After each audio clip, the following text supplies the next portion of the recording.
Comment s'est déroulée cette nuit glaciale pour les personnes sans abri? Impossible de rester dehors. Le gouvernement promettait donc 1000 places supplémentaires en hébergement d'urgence. Les bénévoles des associations, eux, ont effectué des maraudes dans les rues de Paris, par exemple. Nous avons passé la nuit avec eux et une partie de la matinée. Sophie Guillaumin, Anne-Christine Roth, Christophe Hilary. C'est un endroit où l'on vient se mettre au chaud, se reposer, recharger toutes les batteries. Un accueil de jour ouvert toute l'année, mais qui, lorsque le froid devient glaçant, voit arriver de nouveaux visages.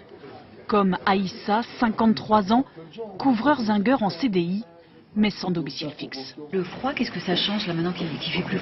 C'est dur, c'est encore plus dur. C'est encore plus dur parce que vous dormez pas la nuit. Donc si vous dormez pas, moi je vais travailler quand même.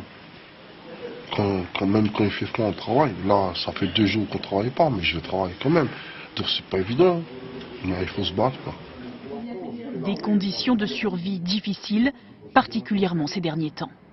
3 jours de pluie, l'humidité, les vêtements qui ne peuvent pas être séchés, c'est plus compliqué. Là, dans tous les lieux d'accueil où les gens vont se présenter et les lieux d'hébergement provisoire, ce seront des lieux chauffés avec souvent des douches accessibles. Donc voilà, au moins cette parenthèse est possible, mais il ne faut pas la refermer lorsque les températures vont remonter.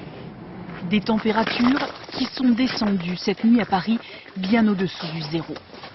Pour les bénévoles de la Croix-Rouge, une urgence, trouver les personnes isolées et leur proposer un peu de chaleur.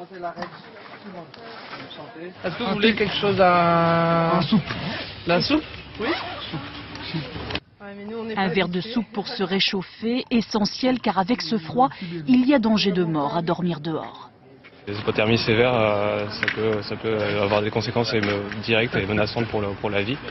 Donc voilà, on emporte à cet effet de quoi couvrir les extrémités, donc écharpes, gants, bonnets.